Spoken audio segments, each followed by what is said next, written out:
Crysis is the most stunningly beautiful game we've ever seen, but beyond that, it's a pretty fantastic shooter. Solid weapons, intelligent enemies, fairly open level design mixed with the nanosuit powers to make this one of the more entertaining ballistics showdowns in quite some time. The fact that developer Crytek has figured out how to create a story that doesn't drip with pungent cheese helped us immerse ourselves even more in the experience. Voice acting is pretty good, the in-game cutscenes are also good, and the aliens are menacing instead of campy like the Trigens from Far Cry. Crytek has obviously learned a lot about presentation and storytelling from their first game. If they hadn't pulled a Halo 2 at the end, I would have been totally pleased with the progression.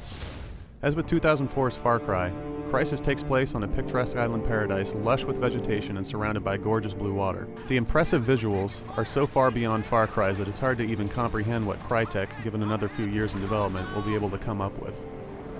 It's not only the technical aspects that are impressive though, it's also the detail of the models, architecture, and textures. Thankfully, the art team was given the chance to expand their horizons from the simple jungles to include the spectacularly disorienting insides of an alien ship, and an ice-blasted mountainside dominated by the oppressive peak hiding the same alien menace. There's not as much emotion here, but the very slightly cartoony style allows for a suspension of disbelief that sidesteps the creepy Beowulf effect. One thing that you're going to have to seriously consider before purchasing this game, specifically for the visuals, is the power of your PC. Crysis can kick your computer's ass at very high settings. It'll look spectacular doing so, but it'll also occasionally turn into more of a slideshow than you probably prefer. On our Vista test machine with a quad-core processor, 4GB of RAM, and a single 8800 GTX, we had some pretty significant slowdowns with everything on very high. Tweaking the settings in DirectX 10 helped a bit, while running the game in DirectX 9 solved all of our problems and still looks spectacular. Luckily, Crysis on medium settings even looks good. Thankfully, the gameplay in Crysis, while not quite equal to the visuals, is also well worth the while. Crytek manages to make you really feel like a badass thanks to the high-tech nanosuit, which has 4 settings to help with many situations. Armor, which will help you get through straight-up firefights and absorb more damage. Speed, which will help you zip around the environment and flank enemies immediately and then run away when in trouble. Strength, which is good for jumping to high places, steadying aim, and beating the crap out of enemies. And Stealth, which we probably use most in our time with Crysis single player and allows you to cloak for a short amount of time. Each ability is balanced by how quickly it uses the suit's power reserve, which adds some strategy to each situation. Levels are designed with all the powers in mind, and with an amount of freedom pretty comparable to Far Cry's. While the game is linear for the story's sake, it's not a corridor shooter. There's a lot of wiggle room when it comes to tactics and approaches to killing enemies. The AI in Crysis isn't perfect, but it is pretty damn good.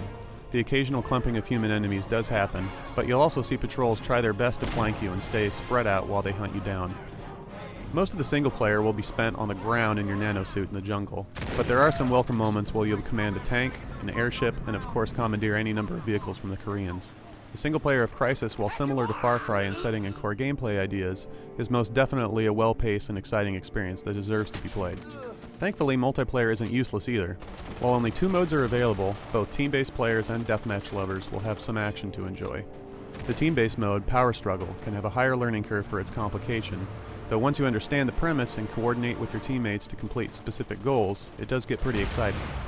The fact that you can purchase miniguns, freeze rays, and tactical nuclear weapons only adds to the craziness. Of course, in both modes, powers are still available, though the suit regenerates at a much slower rate to balance out gameplay a little better.